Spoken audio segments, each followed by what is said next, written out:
Right, ರೈತರಿಗೆ ಸಂಕಷ್ಟ ಎದುರಾಗಿದೆ ಅನ್ನೋದು ಅಷ್ಟೇ ಸತ್ಯ. ಅದರ ಜೊತೆಯಲ್ಲಿ ಇಲ್ಲಿ ಆಗಿರುವಂತಹ ಘಟನೆ ನಿಜಕ್ಕೂ ಕೂಡ ಖಂಡನೀಯ, ಅದನ್ನ ಸಮರ್ಥನೆ ಅಂತೂ ಮಾಡಿಕೊಳ್ಳುವಂತ ವಿಚಾರ ಇಲ್ಲ. ಆದ್ರೆ FIR ಕಾಪಿಯನ್ನ ಗಮನಿಸ್ತಾ ಇದ್ದಂತ ಸಂದರ್ಭದಲ್ಲಿ ಇದ್ದೀವಿ, ನನಗೆ ಬಹಳ ಸರ್ಪ್ರೈಸಿಂಗ್ ಅನ್ಸಿದ್ದು, ನೀವು 189 ಬಗ್ಗೆ ಮೆನ್ಷನ್ ಮಾಡಿದ್ರಿ, ಸಬ್ ಕ್ಲಾಸ್ 1.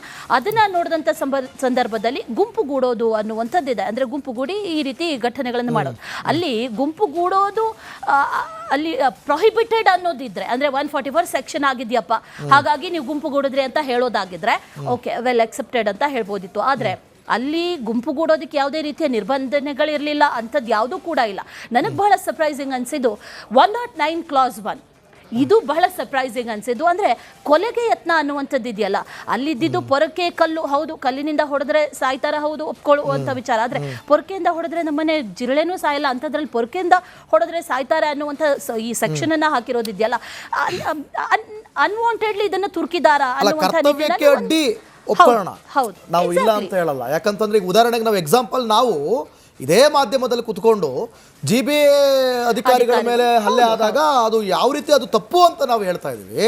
ಸೊ ನಿಮಗೆ ಅಧಿಕಾರಿಗಳು ಬಂದಂಥ ಸಂದರ್ಭದಲ್ಲಿ ಅದು ಅವ್ರ ಮೇಲಧಿಕಾರಿಗಳಿಂದ ಆದೇಶ ಇರುತ್ತೆ, ಅವ್ರ ಕೆಲಸ ಅವ್ರು ಮಾಡೋದಕ್ಕೆ ಬಂದಂಥ ಸಂದರ್ಭದಲ್ಲಿ ನೀವು ಅವರ ಆಸ್ತಿ ಪಾಸ್ತಿ ನೋಡಿ, ಅದು ಸರ್ಕಾರದ ಆಸ್ತಿ, ಯಾವುದು ವೆಹಿಕಲ್, ಅದನ್ನು ನಾಶ ಮಾಡುವಂಥದ್ದು, ಹಲ್ಲೆ ಮಾಡುವಂಥದ್ದು, ಆಮೇಲೆ ಪೊರಕೆ ತಗೊಂಡು ಹೊಡೆಯುವಂಥದ್ದು, ಕಲ್ಲು ತೂರಾಟ ಮಾಡುವಂಥದ್ದು, ಇಟ್ಸ್ ಎ ಕ್ರೈಮ್ ಆಕ್ಟಿವಿಟೀಸ್, ಅದರೊಳಗೆ ಬರುತ್ತೆ ಇದೆಲ್ಲ, ಆ ಸೆಕ್ಷನ್ ಒಳಗೆ, ಅಲ್ಲಿ ಆ ಸೆಕ್ಷನ್ಗಳಲ್ಲಿ. ಆದರೆ ನಮ್ಮ ಪ್ರಶ್ನೆ ಏನು, ಒಂದಕ್ಕೆರಡು ಸೇರ್ಸೋದು ಅಂತಾರಲ್ಲ, ಹಂಗಾಗಿದೆ ಅಂತ ಈಗ ಅಶ್ವಿನಿ ಅವ್ರು ಹೇಳ್ದಂಗೆ ತುರುಕದಂಗೆ ಅನಿಸ್ತಾ ಇದೆ.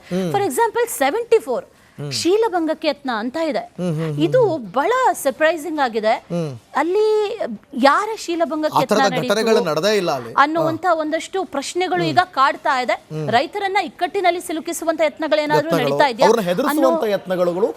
ಪ್ರಶ್ನೆಗಳು ಸರ್ವೇ ಸಾಮಾನ್ಯವಾಗಿ FIR ಕಾಪಿ ನೋಡಿದ್ರೆ ಅನಿಸುತ್ತೆ.